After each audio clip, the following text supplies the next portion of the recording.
A doctor begins the autopsy of a young woman who arrived due to an overdose, but stops everything when he hears breathing and immediately calls the police. Because that woman wasn't actually dead. In fact, she was still breathing, along with the baby she was carrying in her womb. Dawn bites into the skin. The building breathes a low hum of cold light, clean floor, smell of disinfectant. The clock ticks away hours that no one wants to see. In the long hallway, closed doors, empty chairs. It is as if the whole city has fallen asleep except here. Eliseo Martinez pushes the door open with his shoulder, his hands inside gloves. The metal of the handle is cold. He enters, turns on the long-necked lamp. The light spills a harsh white on the steel table. The glass of the clock reflects his tired face for a second. He looks away. The cart arrives, squeaking. A technician on duty with a wrinkled face pushes it carefully. "He just arrived, doctor," he says quietly, as if asking permission. With nothing, no wallet, no cell phone. Eliseo nods. The technician hands him a form with papers. "Sign here." The pen fails.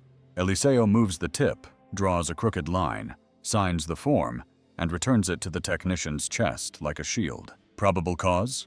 Eliseo asks, almost out of habit, without looking up. "The paper says overdose," the technician replies, hesitating a little.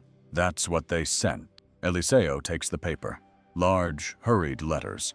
Overdose, stamped neatly, no name. Identification field empty. Female, approximately 28 years old. He feels a knot coming on without warning. He closes his eyes for a moment, breathes through his nose. The silence in the room soars heavily. "No documents," he repeats to himself. "No name." The technician looks at the floor, nods, and walks away. "Do you need anything else, doctor?" "No, thank you. You can rest for a while." The technician leaves. The door closes with a click that sounds very loud. He is left alone with the body under the sheet. For a moment, Eliseo stands still, his hands in the air as if asking for permission. Then he calmly lifts the corner of the fabric just enough to see the face. The sheet slides with a rough sound, almost a whisper. The face is young, dark hair stuck to the forehead, mouth slightly open, pale but not like a doll.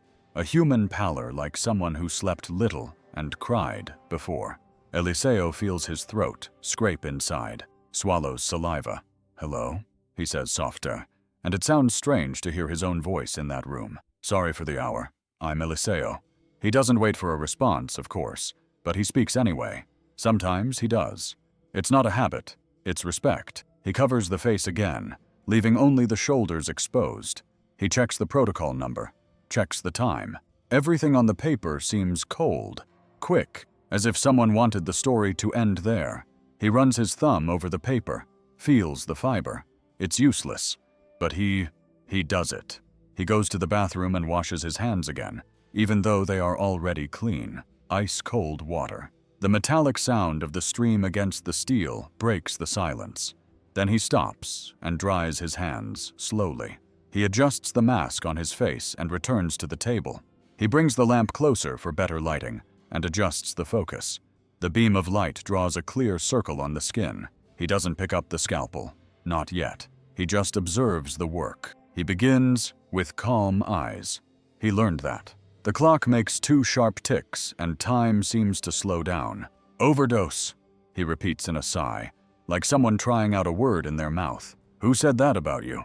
He opens the drawer, takes out a provisional identification form, distinguishing features, looks at her hands, her fingers, short nails, an old scratch on the inside of her forearm. Nothing that explains anything, nothing that tells a life story. He looks for something that screams, "I am so-and-so," and finds only silence. He turns on the tape recorder because it's protocol reception record 3. 15 in the morning, female about 28 years old. Identification, attached document. Indicates overdose. Observation, no. Personal documents. Her voice sounds firm, but behind it there's a flaw that doesn't quite break. She turns off the click. It echoes. She takes a step back, breathes deeply, leans on the bench, doesn't sit down, runs her hand over her cap as if to scare away an ugly thought. The air is very cold. She hugs herself for a second, as if hugging a void. "If you could tell me your name," she whispers, looking at the sheet. "Just your name from the hallway." Someone drops a tray. The metallic sound cuts through the air. Then the silence becomes heavier. Eliseo lets out a very soft as if calming the room. He walks to the steel cabinet, checks the instruments.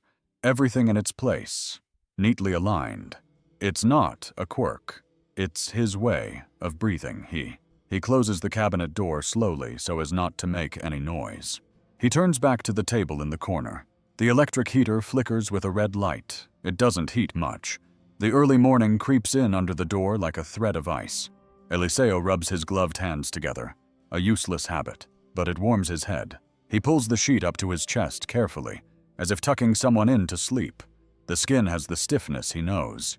But even so, there is a delicacy, a respect that technique cannot erase.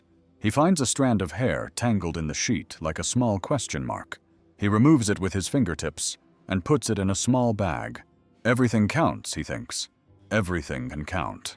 Without documents, without anyone, he murmurs. "Who are you?" The air responds with silence. He notes the estimated age and looks again at her face, trying to find features that remind him of someone he has already been taken care of. Someone from the news.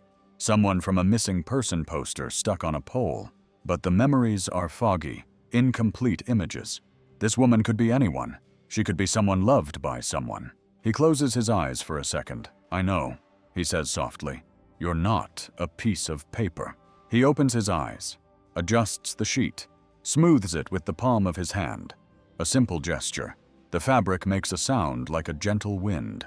He rests his hand on the edge of the table, feeling the cold steel through the glove. That cold keeps him alert. Attention is all he has to give now. He takes the form again. Marks, signs, tattoos. He looks carefully, without rushing, searching unintentionally for a piece of history, a drawing, a scar that tells of a fall from a bicycle, a childhood, a nickname. Nothing appears easily. Her life seems to have hidden itself in the silence of the night. Next to him, the old coffee maker releases a plop of burnt water. The bitter smell opens his throat. Eliseo hesitates, thinks about a drink, gives up. Dawn is breaking. He asks for coffee, but his body demands a clear head. "It's okay," he says to no one in particular. "Let's take it easy." He writes without any obvious signs of identification, without documents. The pencil scrapes the paper with a dry sound. He looks at his watch again. Time neither helps nor hinders. It just passes. Eliseo slowly circles the table, as if embracing something fragile without touching it. Each step measures the weight of the moment. He is in a hurry. It's not his way. He stops at the head of the bed, breathing near the light. The white highlights the outline of his eyelashes under the sheet. He notices a small shadow where the corner of his eye would be, an insignificant detail, but one that seems to say, "I exist." He speaks again, almost without a voice. "I'm going to treat you like what you are, a person." Yes, wait, as if the room needed to accept that agreement. The lamp flickers for a second and comes back on. The clock reads 03:20. Outside, a car passes in the distance. Inside, only the sound of the air conditioning, his own heartbeat in his ear, and the metal breathing cold. The board is on the table. He places his hand firmly on it. The paper with overdose written on it lies loose to one side, like a word that doesn't want to stick. He thinks about how many stories have been reduced to a single word. Accident, fight, disappeared. Words that shrink entire lives. And you don't murmur. Not today. He adjusts the bench. He approaches from one side to the other, checks the distance from the lamp, the clean field, the prepared material.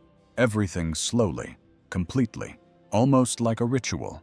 Every gesture saying, "I am here." There is no rush. There is respect. The cold of dawn takes a step inside, but the light stops it in that rectangle of the table. The world is contained. Eliseo brings the lamp closer to the woman's face. The white light draws every detail, and he feels an uneasiness he cannot explain. The body should be cold and stiff, like all the others who have passed through here, but it is not. He touches her arm with his gloved fingertips and stays there for a few seconds. The sensation passes through the warm glove, warmer than it should be at this hour. He frowns, looks again at the clock on the wall, looks at the form with the word overdose on it, and whispers, "Strange, very strange." Carefully, he approaches her face. Her mouth is slightly open. He leans in almost without noticing, trying to sense something in the air. The smell is faint, mixed with that familiar touch of cheap alcohol, but there is something else, a bitterness that sticks in his throat like hidden poison. He pulls away and coughs softly, running his hand over his chin and mask. "This doesn't add up," he says quietly, but the sound seems to fill the room. Eliseo takes a deep breath and lets his gaze drift down her arms of the woman. In that heavy silence, any detail can be a scream, and that's when he sees it on her left wrist, almost hidden by the shadow of the sheet. A red ribbon tied with a simple knot, worn but firm. He freezes, spending a few seconds just looking. He knows that kind of ribbon well. In Guadalajara, in Tepatitlan, in many humble homes, mothers tie them to their children at birth. It protects, cares for, wards off evil. The Virgin of Guadalupe on the faded fabric says more than 1,000 words. Eliseo approaches and carefully touches the knot with his fingertip. The rough fabric contrasts with the still warm skin. He presses his lips together. "Who put this on you, huh?" he asks softly, as if he could be heard. Silence responds, but in his head it is not silence. It is an echo of a life that should not be summarized on a poorly written sheet of paper. He imagines a careful hand tying that little ribbon, perhaps a mother praying softly, perhaps someone who believed that little piece of fabric could hold up the world. He closes his eyes tightly, takes a deep breath, almost feels the knot in his own throat. He takes the notebook and writes, "Red ribbon on left wrist, Virgin of Guadalupe." The pen scratches the paper, and the sound seems louder than it is. Eliseo looks again. At the woman's face there is a huge contradiction there. The skin still warm, the strange smell, the ribbon of faith, none of that fits with the word overdose written in a hurry. Nothing leans again so close he could almost hear an answer. "You are not just a body. Someone believed in you. Someone put this on you, because they wanted to see you come home." His eyes moisten, but he does not look away. The cold of the room haunts, but the image of that ribbon worn by time warms in a painful way. He runs his thumb over the paper of the report and thinks this is not enough. It cannot be just this. Eliseo takes a deep breath and grabs the scalpel. The blade reflects a cold glint. The silence is so deep that he can hear his own heart. Slow, steady, but heavy. He holds it steady, as he has done so many times before, and brings it close to the young woman's skin. The steel touches the surface, and in that instant, there is a small, fragile but unmistakable sound, a sigh. Eliseo freezes. His whole body tenses. His eyes open wide. The scalpel slips from his fingers and falls to the metal floor with a thud that cuts through the air. "My God," he whispers with a trembling voice. "She's alive." The woman's chest moves slowly, almost imperceptibly, but it moves. It's as if a forgotten life had decided to fight. Eliseo doesn't think twice. He pushes the table aside, runs to the wall, and presses the emergency bell. The loud sound fills the hallways. Tatiana screams, almost voiceless. "Quick, she's breathing!" The door bursts open, and the nurse Tatiana Herrera enters, still adjusting her cap. "What happened, doctor?" she asks, frightened. "She's alive! Camila is alive!" Eliseo almost stumbles over his own words. "It's not a body. It's a patient." Tatiana runs to the table, puts her hand on the woman's neck, puts her ear to her chest, looks up with a surprised expression. Yes, there is a pulse. Very weak, but there is one. Eliseo presses the intercom button. "Room 3, bring a stretcher, oxygen, everything. It's an emergency." He leans over, grabs the woman's hand. "Hold on. Please hold on." The noise grows. 2 assistants rush in with the stretcher. The wheels bang loudly against the floor. Tatiana connects the oxygen tank and puts the mask on the young woman's face. Air begins to flow, and her chest rises a little more visibly now. "Come on," Eliseo orders, holding one of the assistant's shoulders tightly.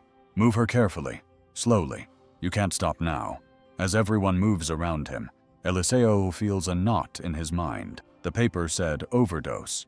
The body was as dead, but it wasn't. This isn't a simple mistake. This smells like something bigger, dirtier, more dangerous. He approaches the table where he had dropped the scalpel and picks up the on-call phone. His hands are shaking, but his voice is firm. "Captain Begum, this is Dr. Martinez. Suspend everything. We have a serious case here. A body was not dead. It is breathing. I need the police at the institute." On the other end, there is silence for a few seconds. Then the captain's grave voice says that someone turned in, a woman alive, as if she were dead. Eliseo closes his eyes, takes a deep breath, and watches the body being carried away by the team. Exactly that, and I want answers. He hangs up. His heart is beating fast, as if he were running without moving. The room still vibrates with the echo of the scalpel on the floor, as if that sound were a line that changes everything. A moment ago, he had a blade in his hand to open a nameless body. Now he holds a whole life on the thinnest thread possible, and deep in his soul, a question begins to beat. Was it a mistake, or was it a crime? The stretcher crosses the hallway like trapped thunder, the wheels hitting the floor joints, echoing urgency. Eliseo runs alongside, grabbing the metal bar, his eyes fixed on the face of the woman who, a few minutes ago, was an anonymous body on his table. Now, each her breath seems to pull his breath as well. The emergency door opens with a strong push. The intense smell of alcohol and latex arrives. Brighter lights, voices jostling each other. Tatiana Herrera already has gloves on, glasses adjusted, mask firmly in place. She wastes no time. Eliseo holds her wrist carefully, almost without touching her. The seconds become eternal. Pupils. Tatiana takes the lamp, lifts the eyelid with precision. A ray of light enters the darkness of her eyes. The reflection is very small, but it is there. She steps back and takes a deep breath. She is reacting. Eliseo closes his eyes for a moment. The air comes out heavily, as if he had been holding his breath along with her. "Thank God," he murmurs. But immediately a detail cuts through the urgency. Tatiana lowers the sheet further and stops, her eyes fixed on the patient's abdomen. The fabric of her torn clothing stretches over an obvious curve. She looks at Eliseo seriously. "Doctor, look." Eliseo follows her gaze. The silence becomes heavy. The rounded belly leaves no doubt. An advanced pregnancy. Holy Mother. She takes a deep breath and steps back. It's not just her. Tatiana is already moving. She takes the portable Doppler, turns on the device, and the high-pitched beep begins to search within the silence. She places the sensor on the patient's belly. The sound is very low. She turns, insists, her face tense. Time seems to stand still until a faint, irregular, but alive tum-tum appears. The tiny heart of someone who has not yet been born. Tatiana puts her hand to her chest. Her eyes fill with tears. Behind the mask it is there, but very weak. Eliseo puts his hand to his mouth as if to stifle a cry. He feels his legs tremble. He sits down on the swivel bench without realizing it. 2 lives, he says in a very low voice. Very low. They wanted to silence 2 lives at the same time. The monitor beeps with the flow of oxygen. Tatiana presses her fingers on the patient's arm, trying to stabilize the vein. She and the baby have to hold on. The nurse speaks as if begging someone invisible. "Don't leave us now." Eliseo closes his eyes tightly. A memory comes to him, but he pushes it away. Not now. Now is not about him. It's about them. He approaches again, takes the patient's hand firmly, feels the skin still warm and damp, listens, speaks softly near her ear. "You are not alone. You and your child. We are going to fight together." Tatiana adjusts the oxygen flow. The beeps remain weak but steady. She looks at Eliseo with tears in her eyes. If he had stayed in that room for 10 more minutes, he shakes his head without letting her finish. "Don't say that. Don't say that now. What matters is that she is breathing." They look at each other in silence, the weight of the truth falling between them. Someone tried to erase a young woman and a child who has not yet been born. The fragile sound of the Doppler remains in the air. Each tum-tum sounds like a cry for help, and every time that little heart insists, Eliseo feels his own chest open up, as if the whole world could fit inside that small, desperate rhythm. He squeezes the patient's hand harder. "Hold on, please hold on for both of us." The emergency light cuts into the skin like a cold knife. The air smells of alcohol, metal, and fear. The mask blows oxygen into the young woman's face. The sound of the Doppler beats softly, stubbornly, from the other side of the sheet. Tatiana adjusts her gloves and carefully runs her hand through her hair, removing small knots and pushing aside strands stuck together with dried blood. Her fingertips feel something hard, out of place, hidden among the hair. "Wait," she whispers, tilting her face. "There's something here." Carefully, Tatiana parts the hair and pulls out a damp, crumpled piece of paper, almost stuck together. It comes out slowly, rustling like an old leaf. It's a worn ticket, still stained, with the torn edge of someone who ripped it off in a hurry. The blue ink says Guadalajara, Tepetitlan. The date is recent. On one side, a scribble made with force. "Don't trust our Eliseo." Tatiana's voice breaks a little. "Look at this," he says, coming closer, lowering his mask a little to speak better without removing it from his lips. "Bus ticket to Tepetitlan," he reads aloud. His eyes see the scribble. "Don't trust R." Tatiana spreads the paper on the metal table, trying to smooth it with her fingers. The wet paper seems about to break. She holds her breath as if holding back a memory. The shaky handwriting says more than the phrase. It says haste. It says fear. "Who puts a piece of paper like this in someone's hair?" she says, almost to herself. It was hidden. Eliseo looks at the patient, then at the paper, then at the red ribbon on her wrist. The silence between the three of them, him, Tatiana, and the woman struggling to breathe, weighs like a stone. "R," he repeats bitterly. "Who is R?" No one answers. The Doppler continues to hum softly like a distant clock. Tatiana takes a sterile bag, opens it silently, puts the note inside, closes it with a white seal, and writes the time and the names of the two as witnesses. The pen scratches the plastic. "This is important," Eliseo says, taking a deep breath. "This looks like a cry for help," he replies in a low but firm voice, and someone thought she wouldn't be able to show it. Tatiana returns to the patient, checks the oxygen, brushes a strand of hair from her face with the back of her hand. The skin is warm under the glove. "Hold on, girl," she whispers. "We found your little piece of paper." Eliseo grabs the rail of the stretcher, leans over, and puts his mouth close to the patient's ear. "We hear you," he says, almost without a voice. "We're here." The clock on the wall marks a minute that feels like a century. In the room, only the usual noises can be heard. The distant wind, the rustling of the sheets, until a short, sharp ring interrupts everything. The wall phone rings 1123 times. Tatiana looks at Eliseo, and he nods his chin. She answers. She picks up the receiver. Emergencies nurse Tatiana. Hello on the other side. Heavy breathing. A strange silence. One of those that smells of threat, then comes the phrase, spat out. Scraped out, with contained rage. "Let her die." Tatiana is paralyzed. The blood drains from her face for a second. She doesn't know if she stopped breathing or if the air left her. "Who's speaking?" she asks automatically in a thin voice. "Who is this?" "Let her die," repeats the thick, nervous voice, and hangs up the beep of the line sounds dead in her ear. Tatiana hangs up the receiver slowly, as if releasing something very hot. She looks at Eliseo. Their eyes meet. No one needs to translate. "What? What did they say?" he asks without taking his eyes off the patient. "Let her die," Tatiana repeats, almost soundlessly, just like that. Eliseo's jaw tenses. He picks up the receiver and tries to call back. He hears a dead tone, nothing but his heart in his ear. He hangs up hard, as if driving a stake through her. "Someone knows she's here," he says slowly so as not to tremble.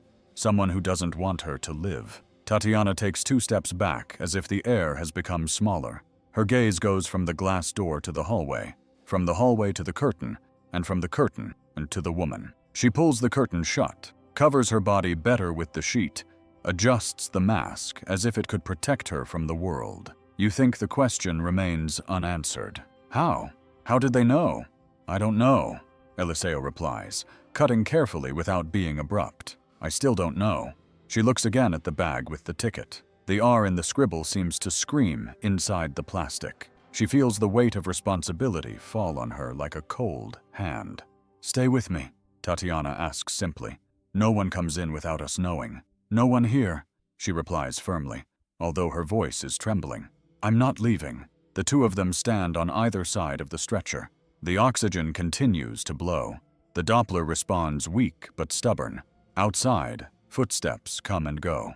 Inside, time seems to hold its breath with them. Tatiana looks at the woman, at the little belly visible under the sheet, at the red ribbon on her wrist. She touches the metal of the bed, seeking courage in the cold. They won't silence you, she says softly, like a promise. They won't silence you. Eliseo doesn't respond. He just lowers his head, closes his eyes for a moment, and stays there. The phone, now silent, seems to wait for the next ring. The paper inside the bag glistens under the light, with the ink still wet, and the question that no one can swallow grows heavy in both their chests. Who knew, and who is?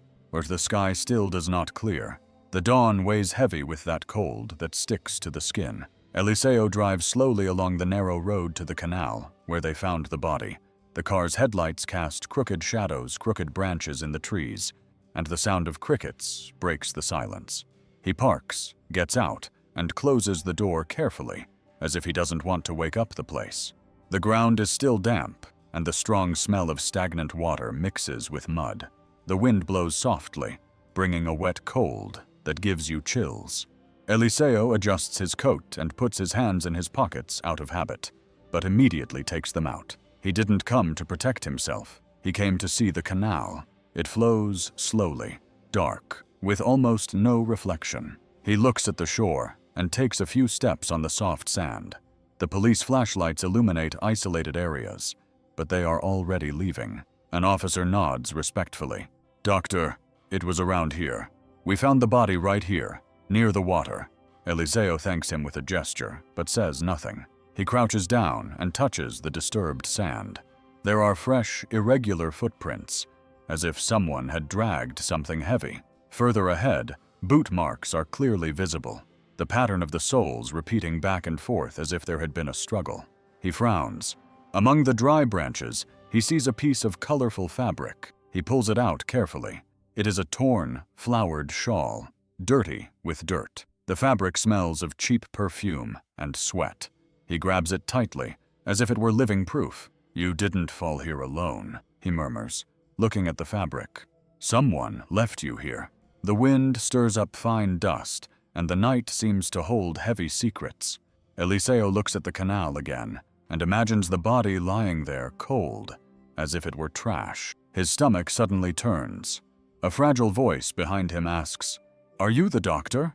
He turns around to see a short woman with her hair pulled back in a bun, covered with an old shawl. It is Doña Luz.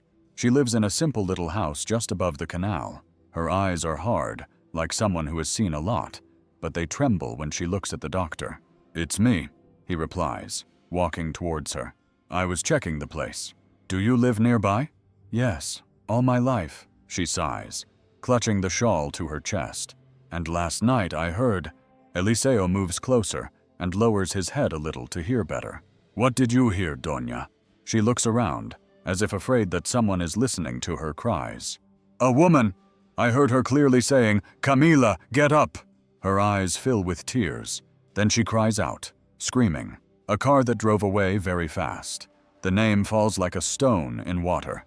Eliseo repeats it slowly, as if testing each letter. "Camila." Doña Luisa feels firm. "Yes, Camila, I'm sure. I didn't see anything. I just heard." And then silence. A silence that scared me. She runs her hand over her face, drying the tears that fall without force. I thought she was already dead. Poor thing. Eliseo feels a lump in her throat. She clutches her shawl tighter, as if that piece of cloth could confirm the lady's words. She looks at the disturbed sand, the boot marks, the channel that echoes the early morning. Thank you, Doña Luz, really. Your words are important. The lady crosses herself and looks up at the sky, which is still dark. I hope someone takes care of her, doctor, because that girl fought to live. I felt it in her scream. Eliseo. He closes his eyes for a moment and takes a deep breath. The wind hits his face coldly, and the question echoes in his head, growing louder and louder. Who left Camila in that place?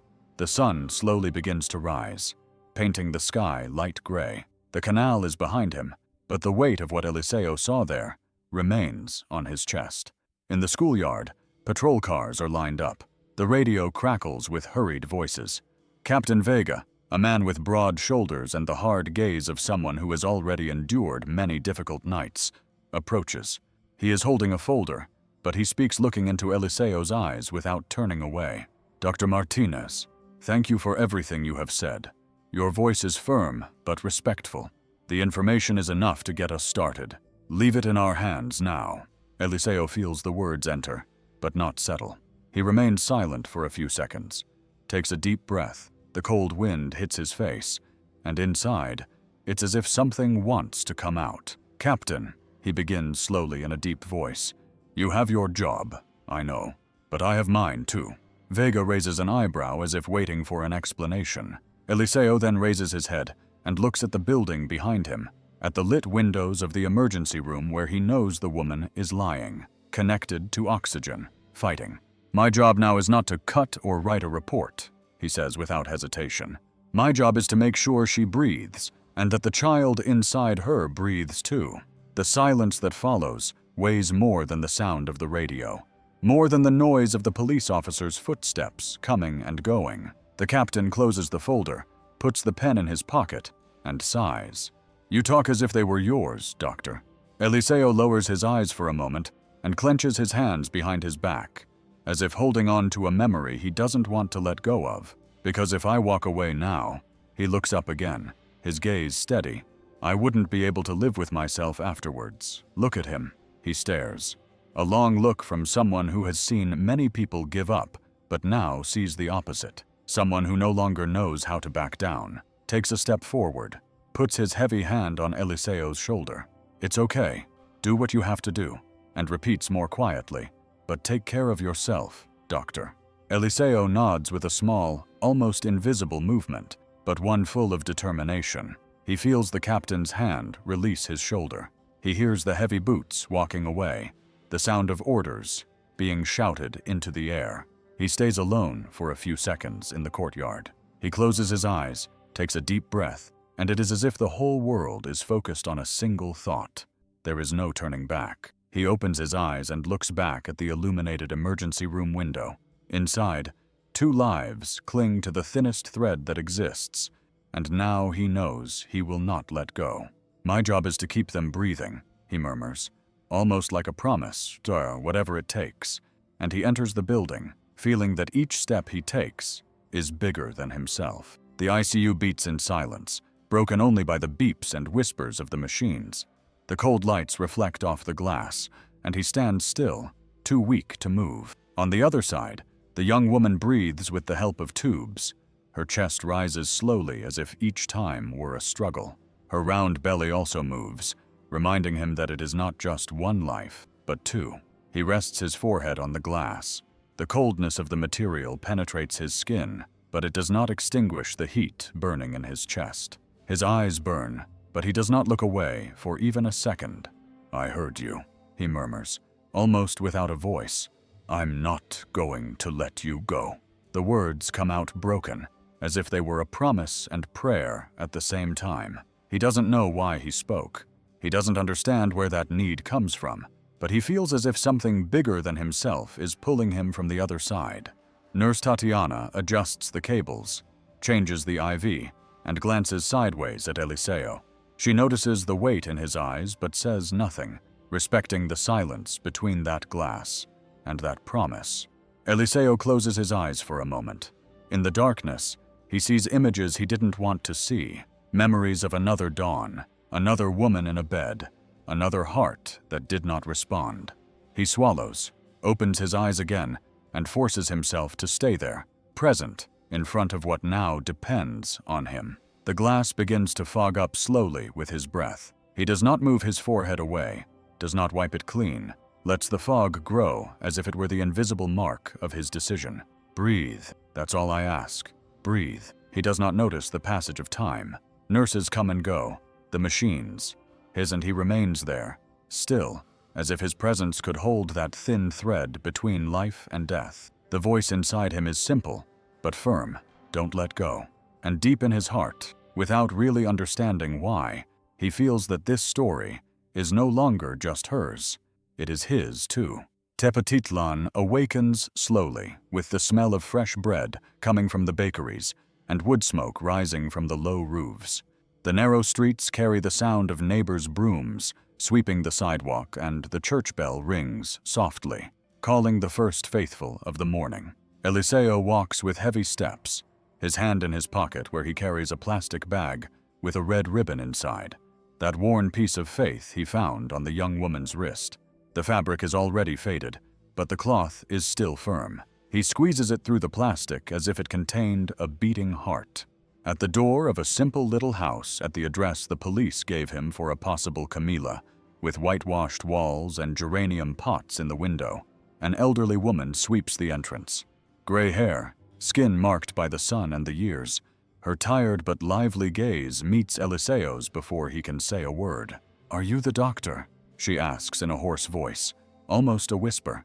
Eliseo stops in front of her, takes a deep breath, takes the bag with the ribbon out of his pocket, holds it out to the woman, Doña Elena.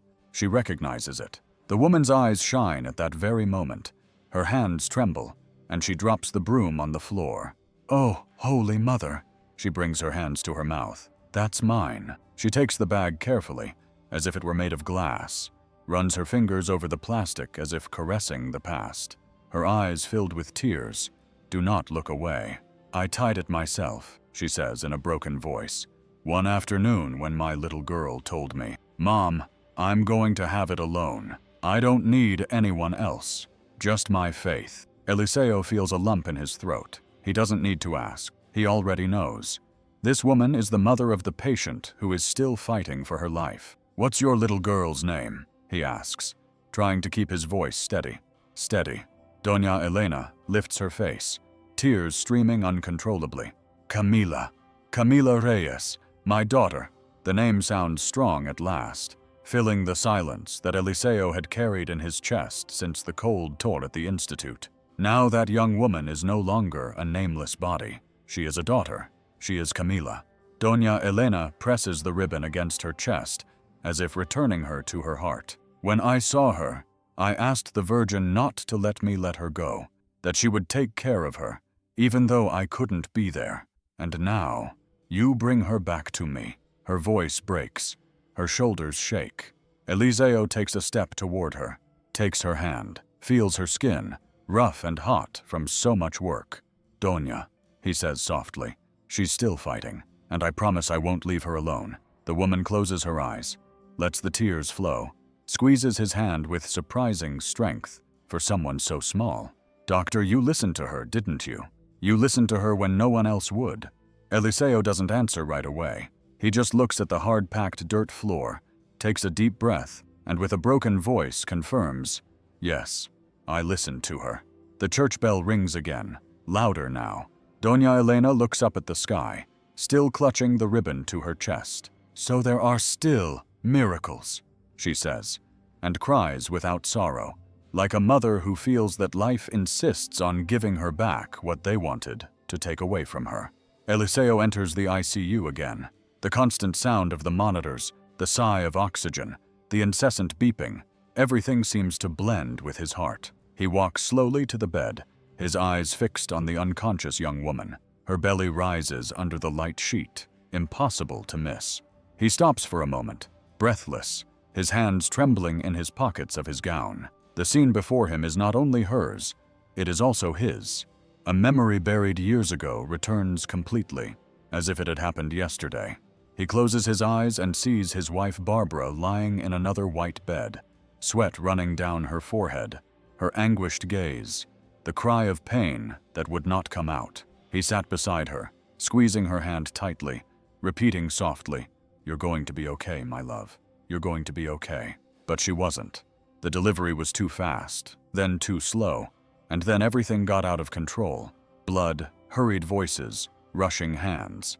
He remembers the sound of the machine beeping. He remembers a silence that came suddenly, as if the world had stopped. His daughter didn't breathe, neither did Barbara, and he was left alone, surrounded by doctors who weren't him, doctors who couldn't do anything. Eliseo opens his eyes, back in the present. His breathing is heavy. He looks at Camila, young, with her belly moving slowly. It's impossible not to compare the old pain. It throbs. It hurts. Tatiana enters the room, looks at him, notices the trembling in his hands. "Doctor, are you okay?" He takes a while to answer. He swallows. His voice comes out hoarse. "I've seen this scene before." He gestures toward Camila's belly. "And I lost everything." Tatiana approaches, puts her soft hand on his shoulder. She doesn't press down. She's just there. The sky is already beginning to lighten, announcing another day. But inside, time stands still. Eliseo approaches the bed and gently touches Camila's hand. The cold gloves touch her warm skin. "I couldn't save mine," his voice breaks. "But I'm not going to abandon you and that baby." The tears flow uncontrollably. He doesn't try to hide them. He stays there, holding that still hand as if he were also holding the chance to fix something that time never gave him back. Tatiana takes a deep breath, discreetly wipes her eyes, and whispers, "Then stay until the end." Eliseo closes his eyes, squeezes Camila's hand tighter, and for the first time in many years, he doesn't run away from the pain. He faces it, feeling that perhaps taking care of her is also the only way to take care of the memories that never healed inside him. The paper is wet at the edge from being moved back and forth so much. The handwriting is large and hurried, probably due to an overdose. The signature is crooked, the stamp is poorly placed, and the time doesn't match anything. Eliseo holds the sheet with his fingertips as if it were burning. "Who filled this out in such a hurry?" he asks in a low voice. The assistant on duty shrugs his shoulders in embarrassment. "That's how it arrived, doctor.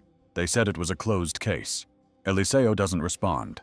He places the paper on the steel table, grabs the pen, and glances over the entire form. The checkboxes for pulse, auscultation, and pupillary reflex are blank, without a single line, date, or middle name to confirm a painful void.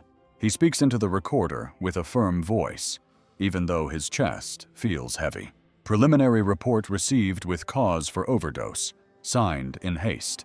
No vital signs checked as required by protocol. A serious failure is recorded."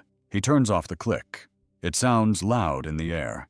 He looks out the hallway window for a second and sees the reflection of his own tired face and feels anger, not a screaming anger, but a tired anger that knows that a poorly done paper can kill you.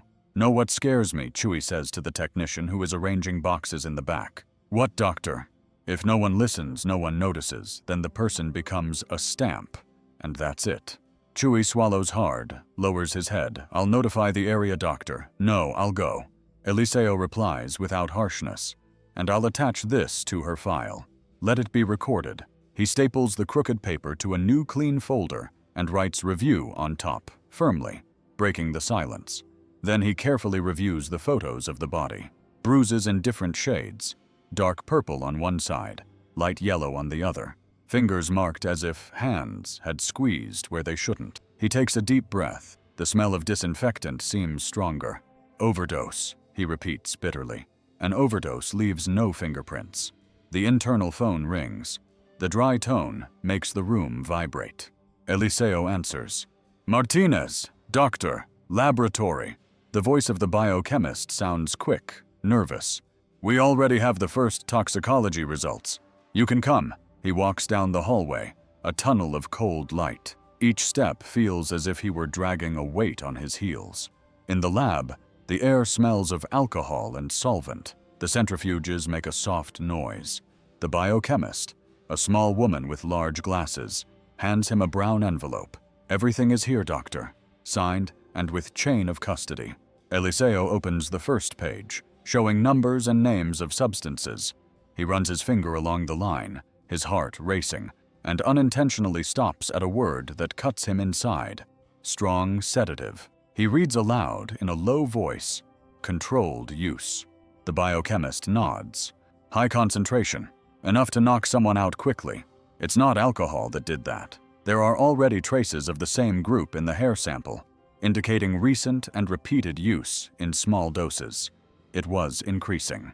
Eliseo closes his eyes for a moment. The image of the young woman's mouth comes to him with that bitter smell, her warm skin, the mask on her face. Everything forms a single picture, and the alcohol enters. He asks even though he already knows the answer. Low does not explain the state she arrived in, and there is more. He takes out another sheet. Here is the report of the photos of injuries, old and new bruises, hand marks, a pattern of blows. The dominant side seems to be the right. It is not a fall. It is not an accident. Eliseo leans on the table. The cold metal felt through the sleeve of his gown. Then overdose. He lets out a short, half-hearted laugh. It doesn't add up. It doesn't add up, he repeats. The biochemistry is clear. This points to something else. Someone gave her the sedative, and someone hit her more than once at different times. The silence that follows is heavy. The noise of the machines seems far away. Eliseo puts the sheets in the envelope, smooths the paper as if calming an animal. Scared. "Thank you," he says without embellishment. "I'll attach everything and let you know, doctor." The biochemist looks him in the eye. "We've seen many things, but this smells like home, like someone close to her, someone she knew." Eliseo nods with a hard look. He doesn't need more words. He knows. Her body said it from the first glance. The old bruise covered by a new one, the fear hidden in a little piece of paper, the sigh that almost no one heard. Back in his area, he lines up the papers, the poorly done preliminary report, the photos, the toxicology analysis. The contrast hurts on one side. Haste, carelessness, a word that wanted to close the other's story, cold numbers that scream, it wasn't a mistake, it was a hand. He takes a deep breath, feels a familiar pain in his chest, but doesn't turn away. He speaks again into the recorder so that it is recorded not only on paper, but in time. Toxicology, positive, strong paracetamol, low alcohol, injuries consistent with assault, with old and recent marks overdose, does not match findings. Domestic violence suspected turns off the click, sounds like the end, but is really the beginning of another line. Runs a hand over his face, wipes away the cold sweat that came without permission, takes the envelope, presses it against his chest, and feels for the first time that morning a certainty that hurts and liberates it was not an accident of fate. Someone tried to silence a woman. Someone tried to silence 2 lives. And now, there is proof on paper. The hallway is still filled with white light. The world outside remains the same, as if nothing had happened. But inside, in Eliseo's hand, the heavy paper says what no one wanted to hear. It wasn't an overdose. It was murder. And he won't let them seal it up again. Doña Elena arrives at the hospital with an old cell phone in her hands. The screen is cracked, but it still turns on. She hands it to Eliseo as if she were handing over a piece of her heart. "It's my daughter's phone," she says, almost crying. "It was kept in the house. I didn't have the courage to open it." Eliseo slowly takes the cell phone with gloves. The screen lights up, trembling, full of old notifications. He slides his finger, opens the messages, and the words jump out like knives. "That son is not Meu. I already told you to disappear, Camila. Don't insist. The name below is clear." Ricardo Torres Eliseo closes his eyes for a moment. The letter R, written on the piece of paper found in her hair, now has a face, has an owner. He takes a deep breath, feels the weight drop to his stomach. Doña Elena, that Ricardo. And who is the mother? She swallows hard, grabs her shawl against her chest. Him. The man who left her when he found out she was pregnant. He never came home again. He only came to yell, his hands tremble. His eyes fill with held-back tears. I told her, Camila, don't trust him. But she always believed she could change him. Eliseo squeezes the cell phone as if he wants to break those messages, but he can't. The device is now evidence. He puts it in an evidence bag and seals it carefully. "Thank you, ma'am." This can save her. She squeezes the cross around her neck and closes her eyes, murmuring a prayer. That same morning, Eliseo decides to return to the TV station. He doesn't want anything to miss anything. When he arrives, he finds a tire repairman opening his shop, a simple man with grease-stained clothes and the eyes of someone who has seen a lot. "Good morning, sir." Eliseo introduces himself. "I'm a doctor. I was with the woman they found here. I want to ask if you saw anything that night." The tire repairman looks around and lowers his voice. "I was closing up the tire shop when I heard an engine. An old silver truck stopped near the canal." Eliseo holds his breath, and then the engine stayed running. "I thought it was strange. I went out to look from a distance. The driver got out. His shirt was stained, as if with blood. He walked to the edge. I heard him say, 'Camila,' twice. Then he pushed something and left, burning a tire. The silence that follows weighs heavily. The tire repairman does not look Eliseo in the eye, only crosses his arms nervously. I didn't want to get involved. I was scared. But now that I know she's alive, I had to say something." Eliseo feels his heart beating fast. The name, the truck, the dirty shirt, it all fits together like pieces that are too hard to ignore. He puts his hand on the tire repairman's shoulder. "You did the right thing. Thank you for not staying silent." The man breathes a deep sigh of relief, as if a weight has been lifted from his chest. Eliseo returns to the car and closes his eyes for a moment. The cold wind blows in through the half-open window. He repeats softly, almost like a promise. "Camila, I heard you, and now no one will silence you again." The night seems endless. The entire hospital breathes with the same tense rhythm. Through the glass of the ICU, Eliseo watches the numbers on the monitor begin to move. The beeping sound no longer sounds steady. He doesn't need anyone to tell him anything. He knows what's happening. Tatiana rushes in, her eyes already wide from the alarms. "Doctor, the baby's heart rate has dropped." Her voice breaks in the air. Eliseo moves quickly, as if something inside him is pushing him harder than any painful memory. The operating room is already shouting for an emergency C-section. The team gathers in seconds. Camila's body is rushed through the hallways. The sound of the stretcher wheels is loud, like a clock racing against time. Eliseo walks alongside with his hands clenched as if he were carrying the whole world into the operating room. Bright lights shine down on her. Masks, scalpels, clean cloths. The silence is broken only by rapid orders. Oxygen steady, saturation dropping, pressure unstable. Eliseo looks at Tatiana. There is fear in her eyes, but also faith. They understand each other without saying a word. There is no choice. Either they do it now or they lose them both. "Let's begin," says Eliseo firmly. The scalpel cuts its way through. Sweat runs down under his mask. Time seems to pass very slowly in there. Every second weighs like a stone. "Push," Camila whispers. Tatiana takes her hand. "Hang in there, girl." The silence grows. The monitor sounds irregular. Eliseo feels his chest hurt, as if it were about to explode. Then, with one last movement, they pull out the baby, small and fragile, not moving. Everyone seems to stop. There is no sound, only total silence that cuts like a knife. "Come on, come on, come on," Eliseo insists, tapping her chest. "Breathe, please." Tatiana already has the ambu bag in her hand, slowly pumping air into her lungs. She closes her eyes. A tear rolls down her cheek, even though she is wearing a mask. "Come on, little one. You can do it. Breathe for a second. 2, 3. The silence feels eternal until suddenly, a small, weak but real cry is heard. The most beautiful sound ever heard in that room. Eliseo lets the air out of his lungs with a sob. Tatiana cries openly, her shoulders shaking. She hugs the baby for a moment as if it were the most precious thing in the world. "It's a girl," she says, with a broken voice. "A beautiful girl." Eliseo wipes his tear-stained face and looks at the baby, so small and yet so big in meaning. "Welcome." His voice fails him, but he finishes, "Welcome, beautiful." Tatiana smiles behind her mask, still crying. The whole room sighs at the same time. The tension dissolves into tears held back, into eyes that shine behind the masks.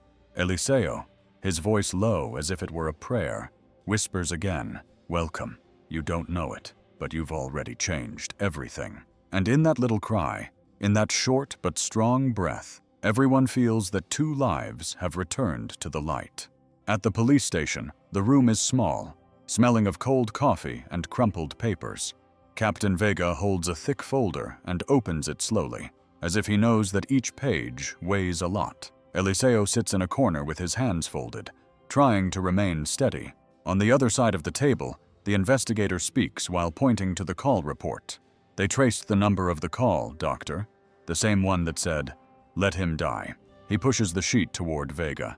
"It is registered under the name of a certain Mauricio Ortega." Eliseo frowns. "Who is he?"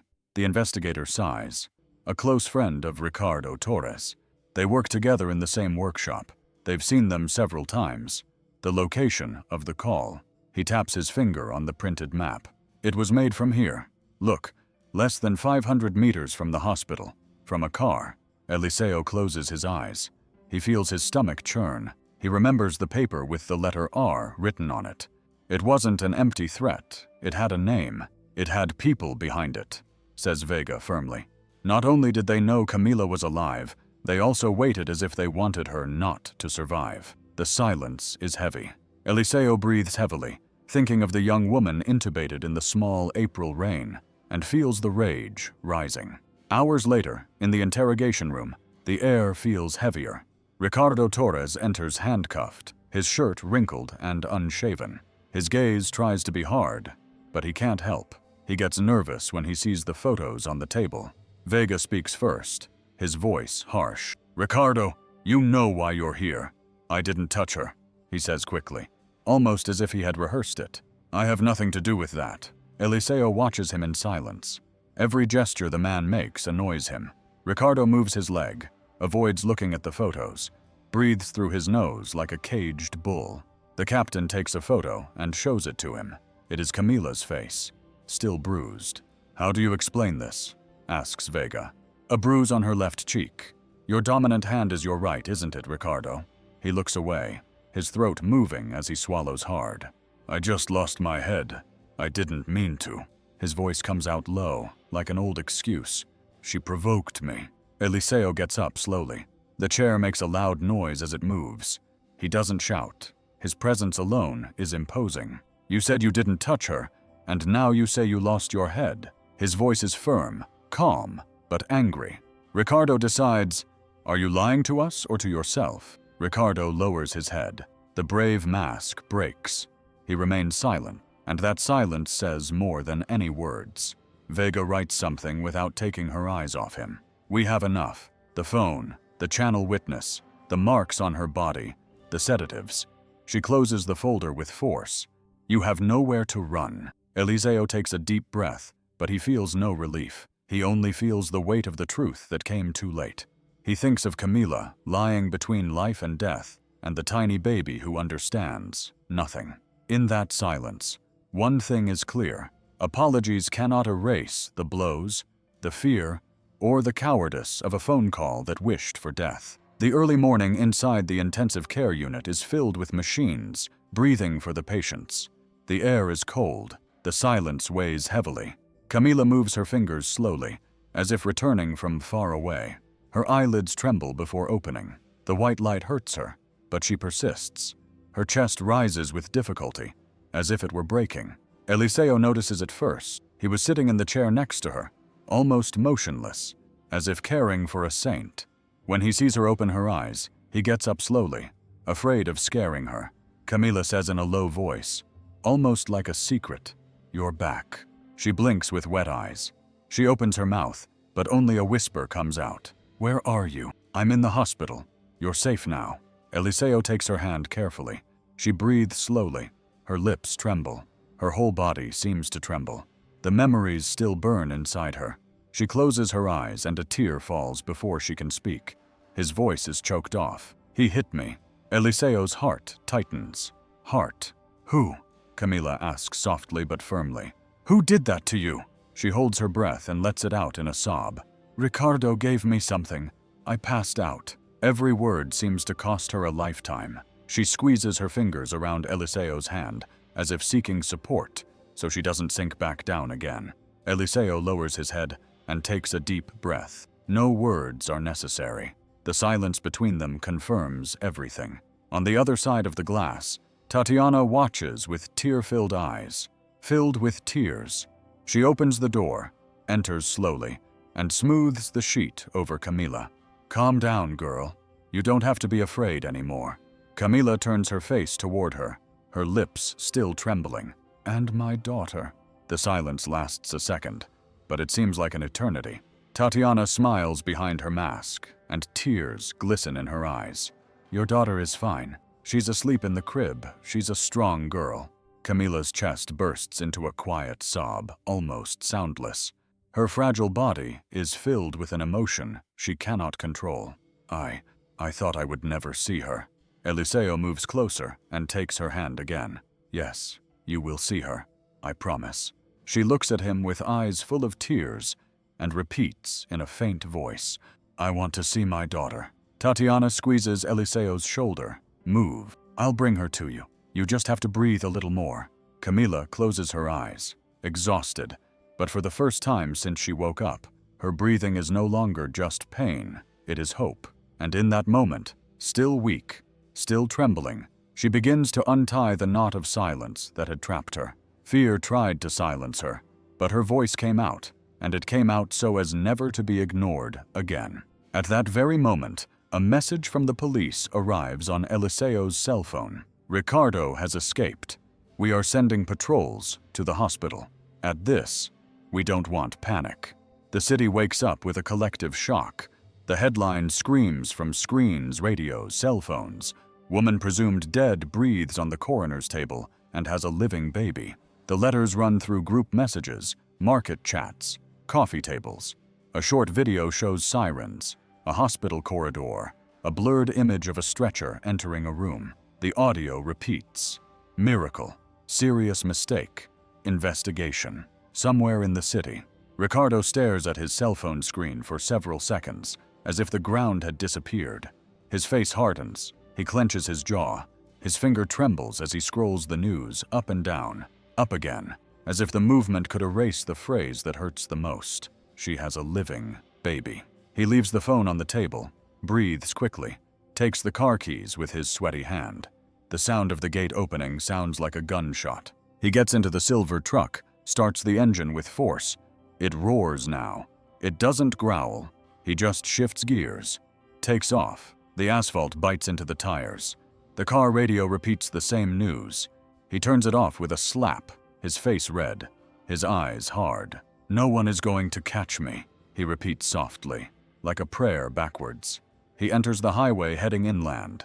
He passes without looking, headlights flashing behind him, horns honking. The wind hits in the cabin, his shirt stuck to his chest, fear sitting next to him. He grips the steering wheel until his fingers turn white. He accelerates again. Ahead, the toll booth appears. As with blue lights flashing, a roadblock crosses the lanes like a wall. Cones, patrol cars, police officers with vests, hands raised, asking him to slow down. Ricardo brakes too late, feels the car skid. "Shit," he mutters under his breath. A police officer takes 2 steps forward, palm open. Another talks on the radio. License plate confirmed. It's him. Ricardo tries one last trick, puts the car in reverse. The tires screech. The car spins out of control and crashes into the barrier with a sharp blow. The seatbelt pulls him back. His chest burns. Before he can think, doors open. Quick footsteps, firm voices. Engine off, hands where he can see them. He obeys too late. Cold sweat, short breaths. The door opens. Forcefully, get out of the vehicle. Slowly, Ricardo steps onto the ground, trembling. His legs are weak. He tries to say something, but no sound comes out. The metal of the handcuffs tightens around his wrists. He tries to look to the sides, but a hand on his shoulder keeps him still. A police officer circles.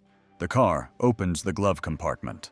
The sound of plastic announces what no one wanted to find. Bottles, screw caps, clear labels, gloves hold the evidence in the air. "Controlled use sedative," says the police officer in a cold voice. Several bottles.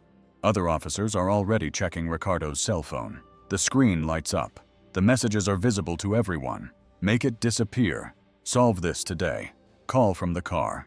The silence that follows is one of disgust. The wind blows and brings the smell of gasoline and hot metal.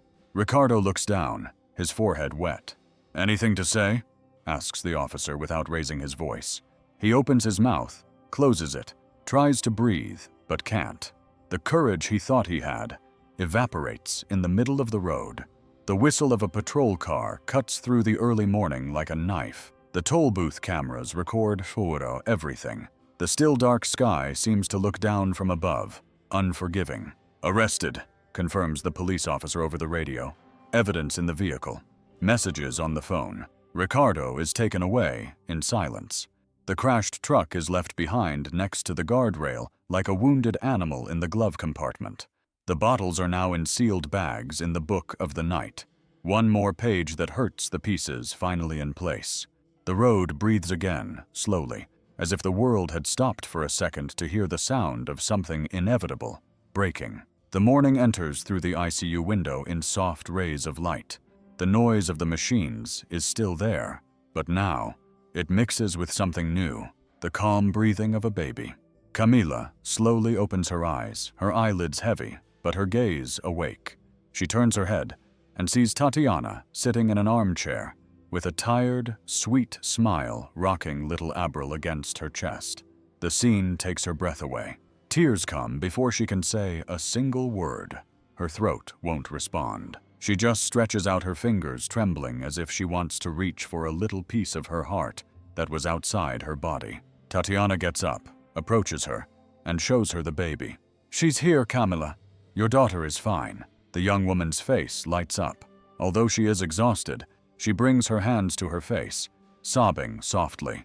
"My daughter's name is Abril." She lets out a little moan and stretches out on Tatiana's lap, and Camila cries again, unable to stop. Eliseo watches from a few steps away. He doesn't approach immediately. His gaze is fixed on the scene as if afraid of breaking something sacred. Camila feels his presence and looks him in the eyes, tears still falling. "Doctor, why did you listen to me?" she asks in a whisper. "Why didn't you leave me there like everyone thought?"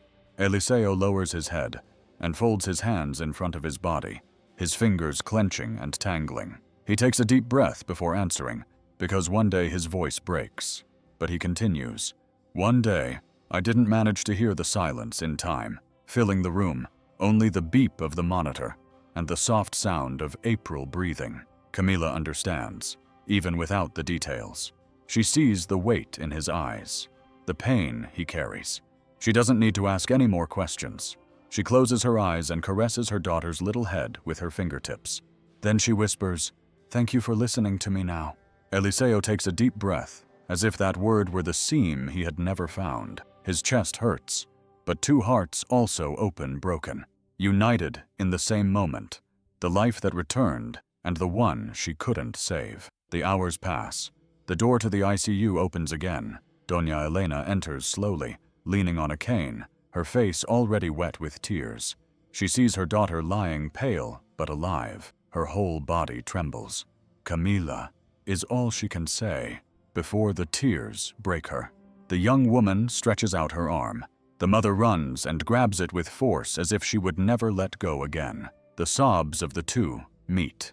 Tatiana places Abril in the arms of her grandmother, Doña Elena, who receives her as if holding a miracle.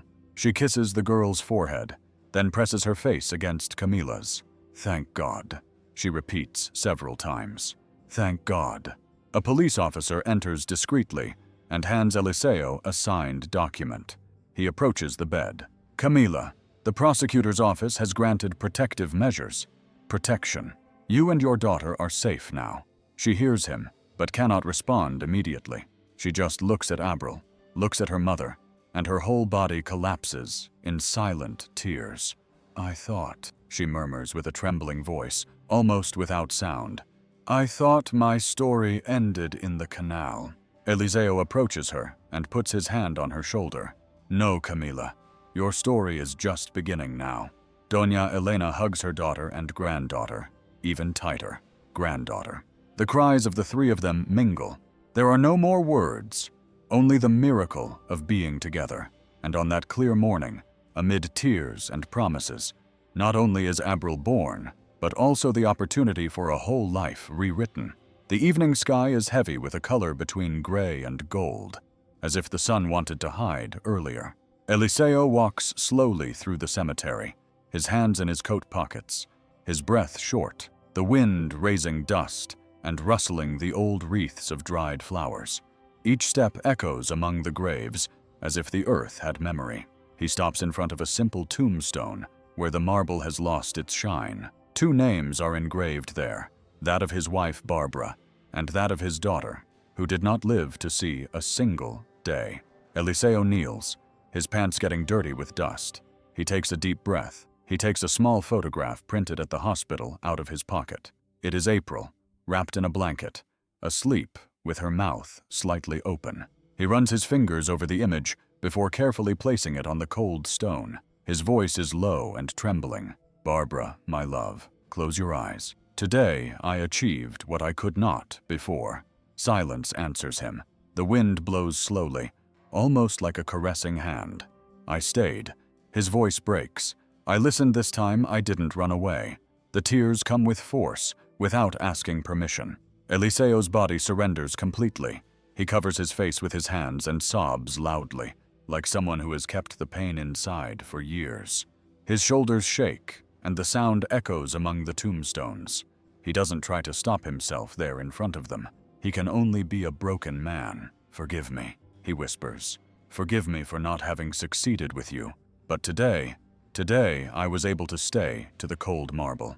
His tears mix with a strange relief, painful, but necessary. For the first time in a long time, he feels that the wound has a name. It hasn't healed, but now he can breathe. He stays there until the wind becomes very cold. He gets up, dries his face with the sleeve of his coat, looks one last time at April's photo, and leaves, feeling lighter, though with red eyes. Days later, in the hospital, the atmosphere is different. April is in the Camila's arms, who smiles weakly but is full of light. Tatiana enters with a hand-embroidered blanket. In simple lines of soft blue, it reads, "Abril Reyes." Camila caresses the embroidery. "Move." "I chose that name, Abril," she says, looking at Eliseo, who is standing next to the bed, "because that is when everything blooms again." The phrase hangs in the air like perfume. Eliseo lowers his gaze and takes a deep breath. Tatiana smiles and adjusts the blanket over the baby Camila. Then she looks up again and looks directly at Eliseo. Her voice is shy, but full of hope. "Doctor, I'm not sure. Take a deep breath. Will you be my godfather?" Silence falls. Eliseo's heart beats fast. He feels his legs tremble. He never imagined he would hear that. He runs his hand over his face, trying to contain his emotion. His eyes, filled with tears, betray the strength he wants to show. Camila speaks slowly, her voice broken. "It would be an honor."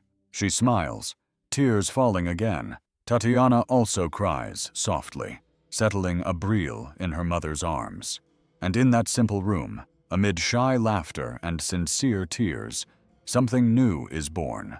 Not just a girl, but a beginning, a new beginning for all of them. The court hallway smells of paper and nerves. Inside, the room is cold, but the tension warms the skin. Ricardo enters in handcuffs, his head down, trying to appear calm. The sound of metal on his wrists cuts through the air. Camila is sitting in the front row with her hair tied back simply, her gaze steady. Doña Elena holds her hand. Eliseo is standing further back, as if he were holding up the ceiling with his own body. The judge adjusts his glasses and opens the folder. His voice is clear and unhurried. Toxicological examination. Controlled use sedative in high concentration. He turns the page. Photographs. Old and recent bruises. Marks consistent with assault with hands. Another page. Trace of a call. Threatening message made from a car less than 500 meters from the hospital. And more. Escape from the police station. In the attempt, he ran red lights. Several violations. He put everyone's life at risk. And confiscation from the vehicle. Bottles of the same sedative. Each sentence falls like a stone. Ricardo shifts in his chair. The lawyer says, "I object." The judge tells him to sit down. Silence returns, full of things no one dares to touch. He wants to say something. The judge asks Ricardo, wets his lips, looks for a way out inside his own mouth. It was a mistake. I lost my head. The phrase falls. Weakly, Camila doesn't respond. She just looks at him. There is no scream. There is no scene. There is a heavy, ancient silence that crosses the room and touches everyone's chest. It is the silence of someone who has already been beaten many times, who has already been silenced many times, and who now does not need to prove anything. She breathes. That is enough. Outside, a warm wind blows through the courtyard and rustles the palm trees, as if to say that the whole city heard it. Inside, the judge slowly closes the folder. The officer takes notes. No one interrupts Camila. No one speaks for her. No one silences her. Days later, the Forensic Institute dawns differently. At the door to the area, there is a new, large sign with simple letters. Before releasing listening, before sealing triple-check verification. The cold lights are still the same, but the room feels different. Eliseo is in the center, with his gown open and his sleeves rolled up around him. The technical team residents, security cleaning staff, everyone. Tatiana came from the emergency room. She stood near the door with her eyes alert. Chuy has a notebook in his hand. The sound of the refrigerators disappears when Eliseo raises his hand. Colleagues, he begins in a low voice, but firm. Starting today, no one leaves here without 3 vital sign checks. 3, always. Even if the paperwork says otherwise. Even if someone is in a hurry. He points to the whiteboard where he drew the steps in simple form. 1. Pulse and breathing. Touch, look, count. 60 seconds without rushing. 2. Auscultation of heart and lungs. 1 full minute in total silence. 3. Reflexes. Pupil with light and mild pain, stimulus with recording. And there's more. Continue. 2 signatures from different people. And if there is any doubt at all, call the emergency room. No one loses anything by waiting. We only gain time. He takes a stethoscope and hangs it around Chuy's neck. Come on. They approach an empty stretcher. First, hand on the artery, count aloud without regret that the room is silent. Everyone stands still. The air conditioning hums, but even so, the group holds its breath. Chuy counts slowly, marking with his fingers. 1, 2, 3. Eliseo nods and moves on to auscultation. Now, 1 minute. He looks at his watch. 1 whole minute seems like an eternity, right? Well, yes. It is the time that can separate a stamp from a life. The room is silent. The second hand moves forward. 40 seconds feel like 40 years. And that's how it should be. When the minute is up, Eliseo puts away his watch. Did you see? He asks with a tired smile. It's not pretty. It's not fast. But it saves lives. Tatiana raises her hand. And if anyone from outside pressures the family, the police, the shift, we hold on. The high school straightens up. The rule is ours. The responsibility is ours. And this is the phrase. She points to the sign. Listen to the minimum. Sometimes it's a whole life asking for help. She hands out laminated pocket cards with the 3 steps and a space to sign. She hands them out one by one, looking each person in the eye. This isn't just paper. It's a commitment. A younger technician with trembling hands puts the card in his breast pocket. Doctor, and if they make fun of us, if they say it's exaggerated, Eliseo breathes, searches for words in the place where the pain lives. Let them laugh. His voice grows stronger. I'd rather exaggerate and save than fail and bury. If anyone makes fun of it, let them come and talk to me. He looks around the room, sees fear, memories, people who know the weight of a mistake, and he also sees something new, desired today. We turn the page. No heroes, no pretty speeches, just listening and respect. Lower your voices. Listen to the minimum. Listen to the end. The team nods. Someone sticks the same poster on the steel refrigerator. Another hangs it in the hallway. Chuy returns to his table, but before touching any instrument, he closes his eyes for a second and listens to the room. A minute of silence. A minute of life. And so in the place where the cold of metal always won, a quiet warmth is born from those who decided that no story will end through carelessness. The change is simple, and that is why it saves the hospital hallway. It is almost empty. The security camera flashes a discreet red light. Eliseo stops in front of it, with tired but steady eyes. He takes a deep breath, like someone who carries not only his voice, but all the voices that were almost silenced. Almost the sigh that you ignore today is someone's salvation tomorrow. Tell me in the comments what you would do if you were in the doctor's place, or Camila's, or her mother's. I want to know your opinion, and don't forget, if this story touched you, subscribe to the channel and activate the bell. That's the only way you'll get every new video, every new life that can change the way you see the world. And look, here on the screen, you have a video that has already made many people cry and made them think about life. Click and watch it. I assure you it will move you inside.